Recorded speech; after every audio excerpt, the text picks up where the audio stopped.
오늘 갈라디아서 마지막 시간입니다. 예수님의 십자가를 자랑하는 삶이라는 주제를 가지고 함께 말씀을 나누기를 원합니다.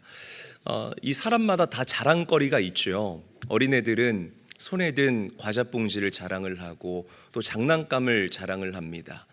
우리 아들은 요즘에 색종이 접기를 굉장히 좋아해요. 그래서 뭐 공룡을 접는다거나 비행기를 접는다거나 해서 그 접은 것을 가지고 학교에 가서 친구들에게 자랑하고 또 친구들과 함께 종이 접기를 하고 노는, 참 볼 때마다 얼마나 마음이 뿌듯하고 예쁜지 모르겠습니다.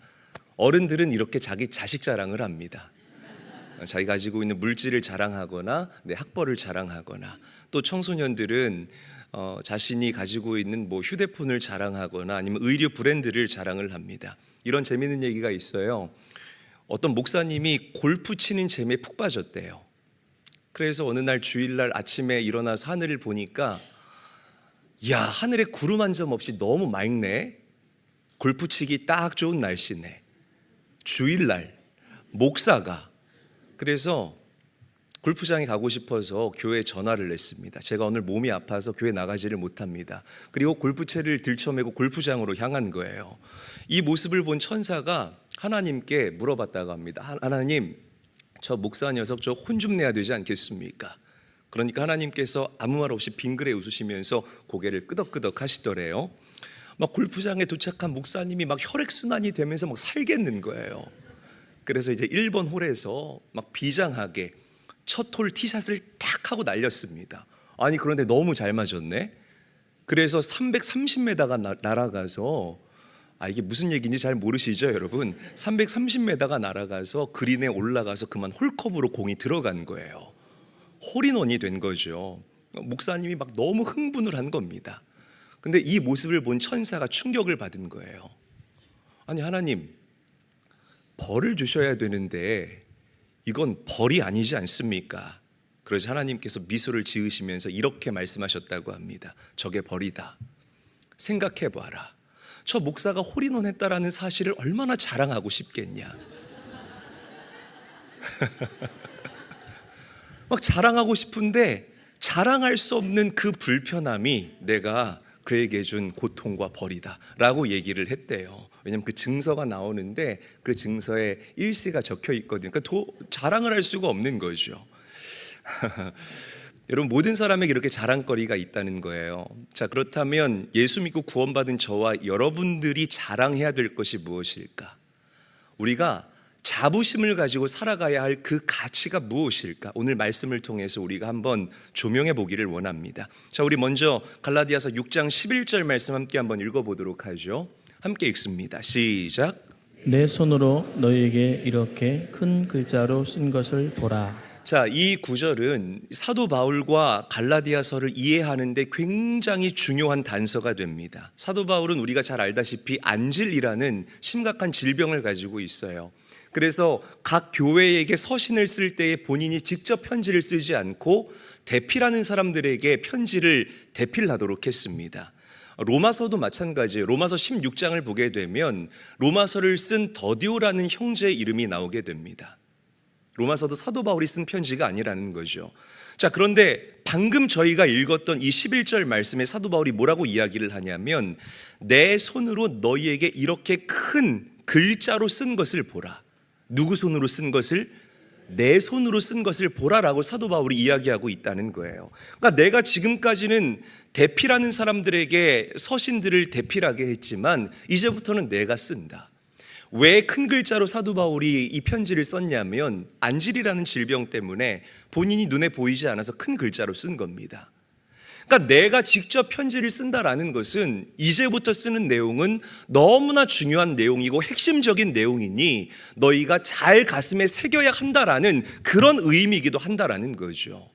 여러분, 사도 바울이 과연 얼마나 중요한 이야기를 하고자 하기 위해서 본인이 직접 안지를 앓고 있는 본인이 직접 그 편지를 써 내려갔을까요? 자, 첫 번째, 사도 바울이 큰 글자로 자신이 직접 편지를 쓰면서까지 강조하고자 했던 것은 예수 믿는 사실을 부끄러워하지 말라라는 것입니다.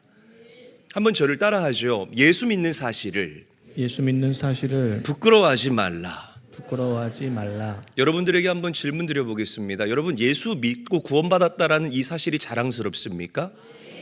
정말 자랑스럽습니까? 그 예수님과 그분의 십자가의 무게와 가치를 우리 성도님들은 분명하게 인지하시면서 이 땅을 살아가십니까? 왜 아멘 소리가 적어지세요? 갈라디아서 여지껏 그 얘기한 건데 다시 한번 질문 드려볼게요. 다시 한번 질문 드리겠습니다. 여러분 잘 대답하십시오. 내가 예수님과 그 십자가의 가치와 무게를 명확하게 인지하면서 이 땅을 살아가십니까? 인지하면서 살아가야 된다라는 거죠. 당시의 유대인들은 예수님을 여전히 이단이라고 생각하고 있었습니다. 그래서 예수 믿는 사람들을 핍박한 거예요.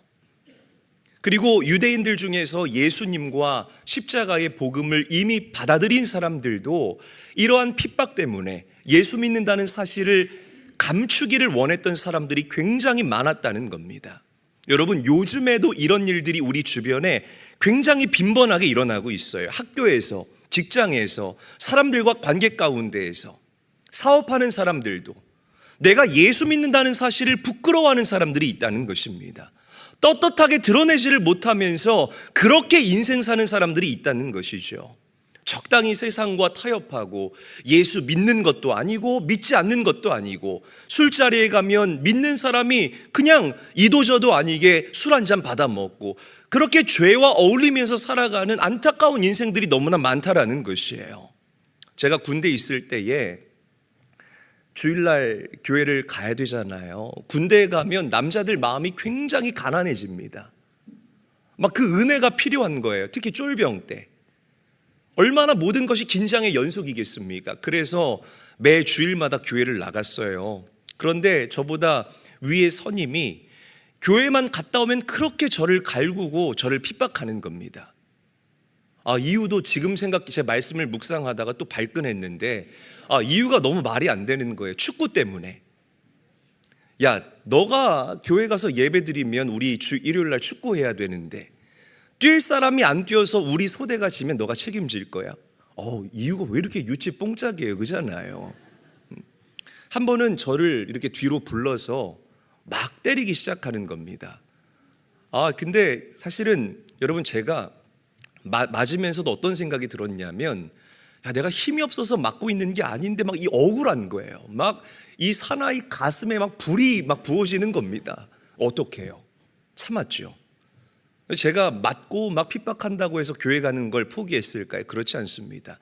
꿋꿋하게 주일이면 교회 나가서 예배 드리고 또 거기 있는 군중병들과 교제하다가 그렇게 부대로 돌아왔어요. 평일에는 열심히 제 본업에 충실했습니다. 저는 이사단 신병교육대 조교 출신입니다. 그래서 이렇게 훈련병들을 굉장히 엄격하게 통제하고 가르쳤습니다. 얼마나 고참들이 좋아했는지 몰라요. 한 2개월 동안 이렇게 독하게 하니까 이 선임이 나중에는 오히려 저한테 사과를 하는 겁니다. 야, 진짜 독하다. 그렇게 갈굼당하면 나 같으면 차라리 안 가고 만다. 네 마음대로 해라. 얼마나 편하고 얼마나 행복해요. 여러분, 우리의 믿음을 드러내야 합니다. 아멘. 내 믿음을 드러낼 때 처음에 약간의 불편함이 우리를 찾아올 수가 있습니다.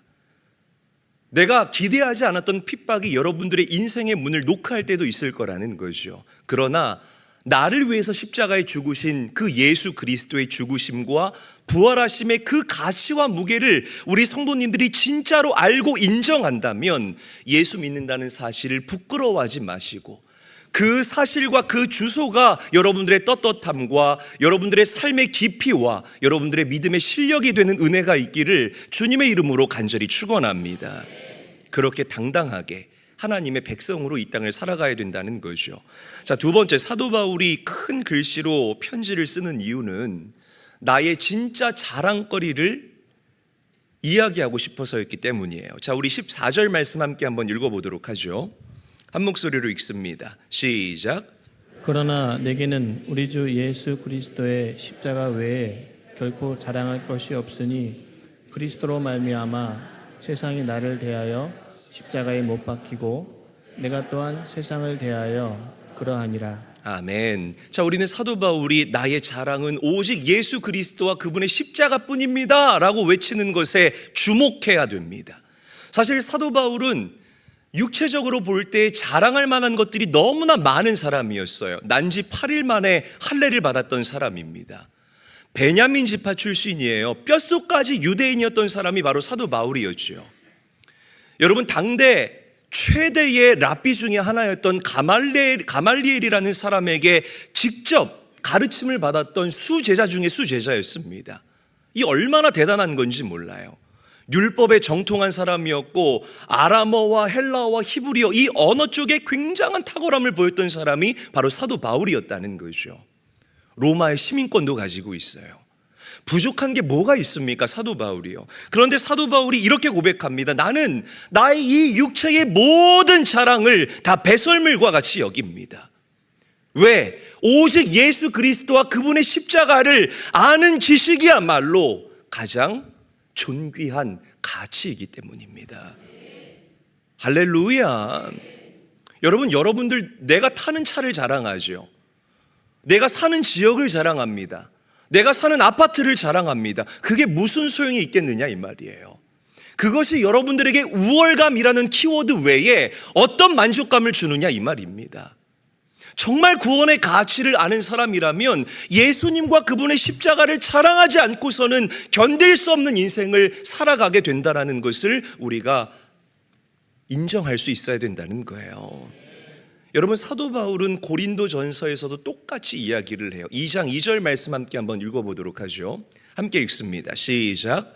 내가 너희 중에서 예수 그리스도와 그가 십자가에 못 박히신 것 외에는 아무것도 알지 아니하기로 작정하였습니다. 큰 소리로 다시 한번 읽습니다. 안 읽는 분들 굉장히 많네요. 입을 열어서 큰 소리로 다시 한번 또박또박 읽습니다. 시작. 내가 너희 중에서 예수 그리스도와 그가 십자가에 못 박히신 것 외에는 아무것도 알지 아니하기로 작정하였습니다. 여러분, 바울이 왜 이렇게 고백하겠습니까? 죄인들이 죄의 용서함을 받을 수 있는 길, 수고하고 무거운 짐 진 자들이 그 짐을 내려놓을 수 있는 유일한 길, 마음의 상함을 입은 자들이 그 마음의 상처를 치유받을 수 있는 유일한 길이 바로 예수 그리스도뿐이기 때문이라는 것이에요. 비단 바울뿐이겠습니까? 구원의 은혜를 경험한 우리 사랑하는 제일교회 성도들이라면 사도 바울과 같은 그런 믿음의 고백과 믿음의 인정이 여러분들에게 깃들어야 한다는 것입니다. 그런 사람들이 진짜 실력 있는 사람들이라고 저는 생각을 해봐요. 나의 현 주소를 명확하게 인정하는 사람들. 여러분, 저는요, 제가 예수 믿고 구원받았다는 이 사실, 그리고 제가 목사로서 이렇게 담대하게 제 안에 있는 복음의 확신을 외친다는 이 사실이 얼마나 자랑스러운지 모릅니다.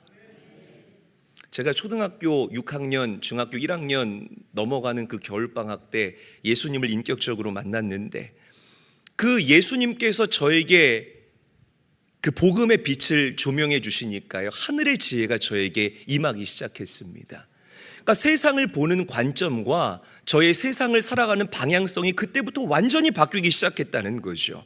그리고 그 어린 나이에 그 강사 목사님께서 말씀해 주시는 그 말씀, 나를 대신해서 예수님이 십자가에 죽으셨대요. 그 사실이 너무 고마운 겁니다. 그래서 제가 막 울면서, 얼마나 울었으면 막 콧물이 이 코에 대롱대롱 맺힐 정도로 울었던 기억이 나요. 막 울면서 하나님 고맙습니다. 나는 맨날 이 과자 봉지 들고 뛰어다니는 그런 아이인데 나를 대신해서 그 아들 예수님이 십자가에 죽으셨다니요.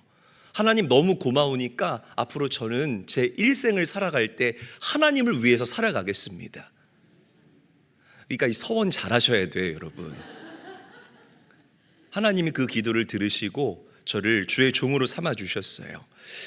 Alive라는 영화가 있습니다. 한번 이 명절 연휴 기간에 시간이 되시는 분들은 한번 보시기를 강력하게 권장드리는 영화입니다. Alive. 이 영화는 실화를 바탕으로 만들어졌는데 이 우루과이의 대학교 럭비팀이에요. 그런데 비행기를 타고 단체 여행을 가다가 비행기가 추락한 겁니다. 그래서 이 안데스 산맥, 이 설원이 이렇게 막 춥고 눈이 가득히 덮인 그 산 쪽으로 비행기가 추락을 한 거예요.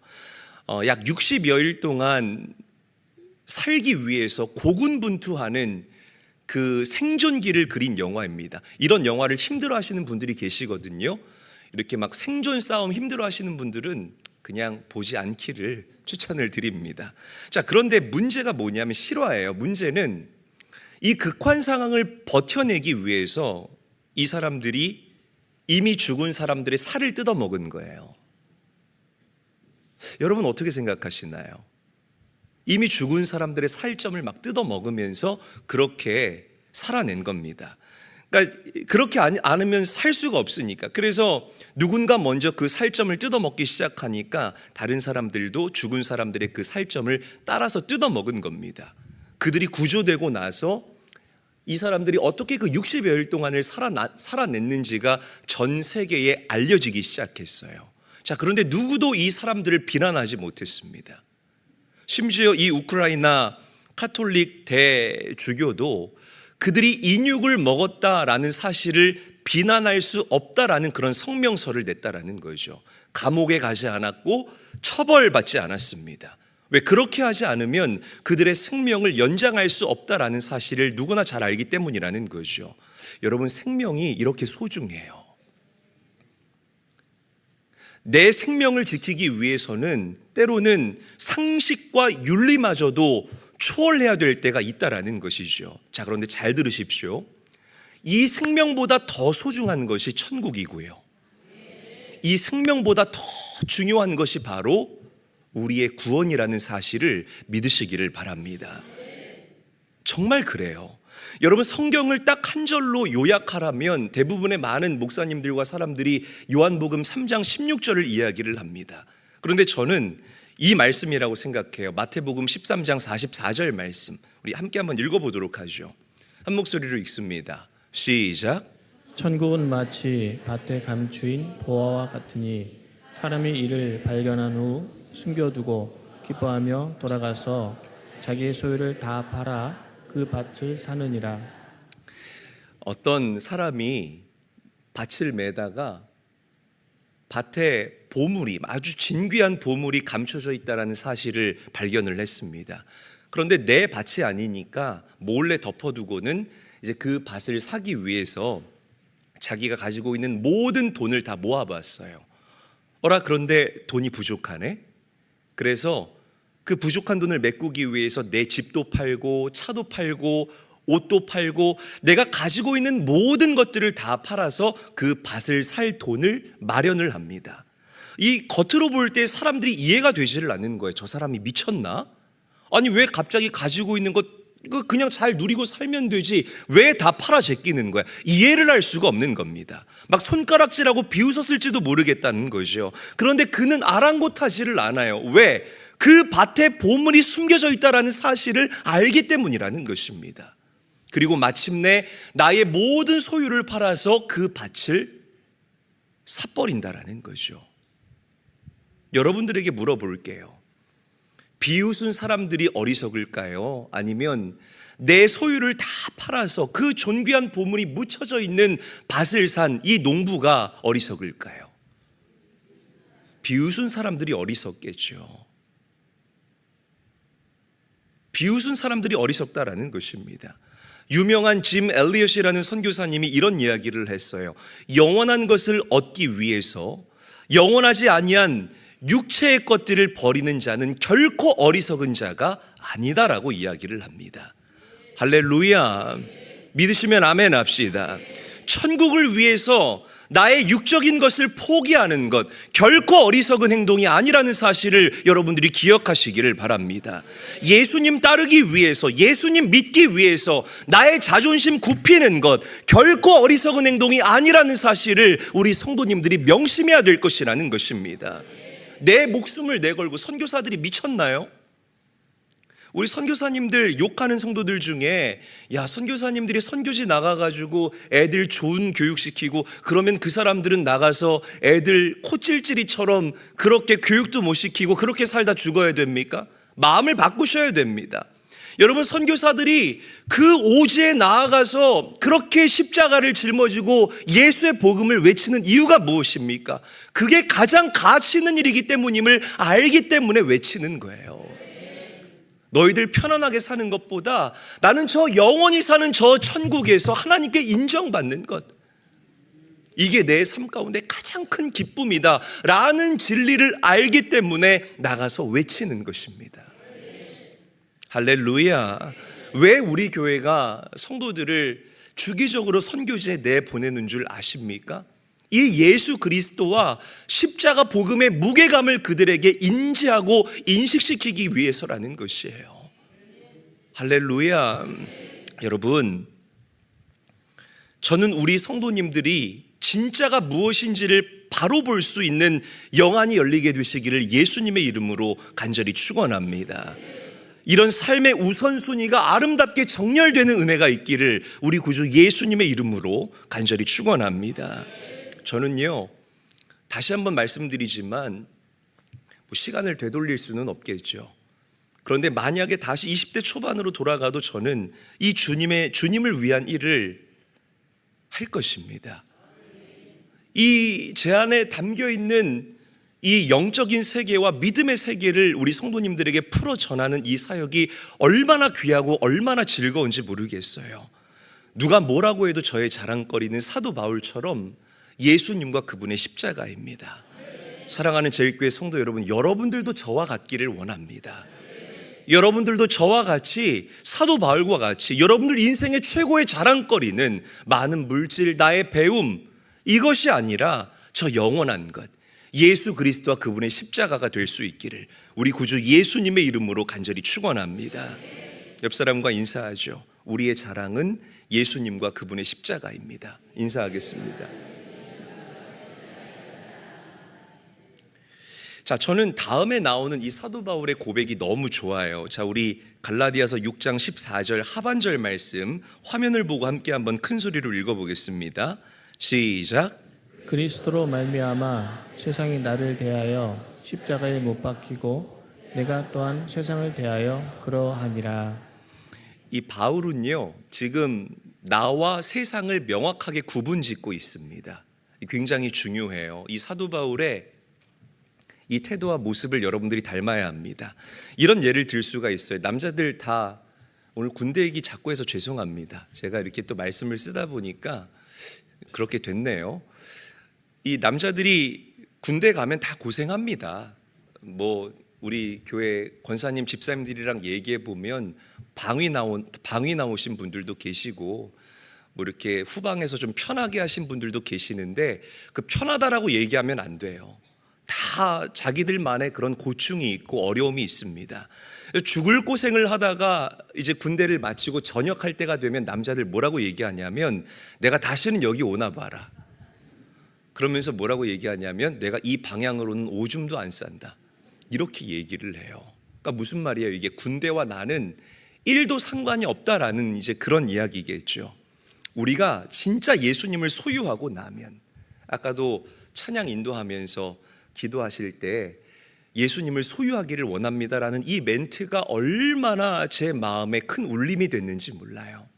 사랑하는 제일교회 성도 여러분, 여러분들이 진짜 예수님을 소유하게 되면 우리가 세상을 향해서 이런 태도로 살아가게 됩니다. 이 말은 세상과 여러분들을 이분법적으로 나눈다라는 얘기가 아니에요. 우리가 육신의 삶을 살아가는 동안 저와 여러분들은 필연적으로 이 세상의 발을 내디디면서 살아가야 합니다. 그런데 우리 예수 믿고 구원받은 천국 백성들은 세상에 영향을 받는 자가 아니라 세상에 영향을 끼치는 자들로 이 땅을 살아야 할 줄로 믿으시기를 바랍니다. 이게 진짜 그리스도인다움이라는 것이죠. 예수님께서 여러분들에게 말씀하신 것처럼 세상의 빛과 소금의 역할을 감당하며 살아갈 수 있어야 된다는 거예요. 아멘. 가슴에 한번 손을 얹어 보시기를 바랍니다. 저를 따라하죠. 나 때문에 세상의 밝기가 조절되고 나 때문에 세상의 간이 맞춰진다. 이렇게 오늘 건조하게 따라 하실까요? 조금 이렇게 진실되게 기쁨으로 나 때문에 밝기가 조절되고 간이 맞춰진대요. 조금 더 진실되게 따라 합니다. 나 때문에 세상의 밝기가 조절되고 나 때문에 세상의 간이 맞춰진다. 기가 막힌 삶이 아닐 수가 없는 겁니다. 우리가 그렇게 세상에 영향을 끼치는 자가 될 때에 여러분들의 인생과 여러분들의 삶을 통하여서 하나님의 살아계심이 증명되어지는 기가 막힌 역사가 일어나게 된다는 것입니다. 이게 바로 우리 제일교회가 추구하는 미셔널 라이프, 선교적 삶입니다. 여러분, 바울은 15절에서 이렇게 얘기를 해요. 할례나 무할례가 아무것도 아니로되 오직 새로 지으심을 받는 것만이 중요하니라 라고 이야기를 합니다. 이 말이 무슨 말이냐면 내가 할례를 받고 안 받고는 중요한 것이 아니라는 거예요. 왜? 종교 의식이 여러분들을 변화시키는 게 아닙니다. 할렐루야. 목사님 왜 찬양할 때 아멘 안 해요? 종교 의식이 여러분들을 변화시키는, 그런 형식이 여러분들을 변화시키는 게 아니에요. 왜 사도신경 안 해요?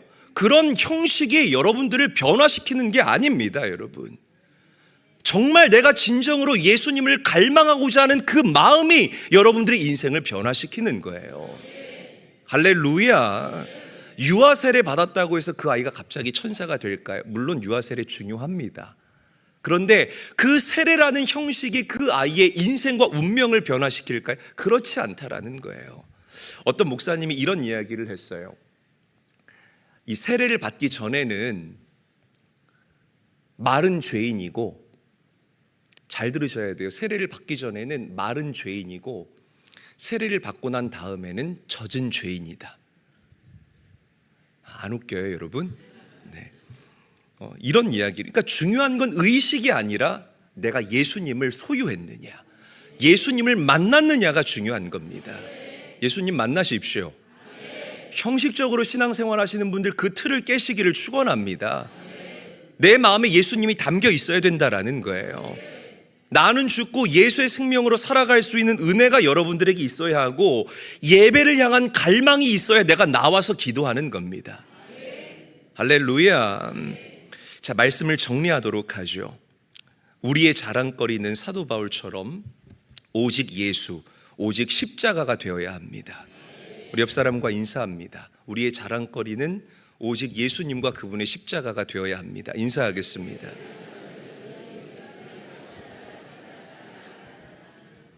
십자가 때문에 우리가 구원받았기 때문에, 저도 마찬가지예요. 예수님의 십자가 복음 때문에 구원받았기 때문에, 그래서 제가 여기에 서서 이 십자가의 복음을 담대하게 외치는 겁니다.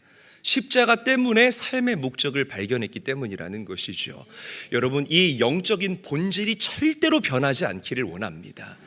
이 영적인 순수함을 정말 주님 나라 갈 때까지 유지하며 살아갈 수 있는 사랑하는 제일교회 성도들이 되기를 원합니다.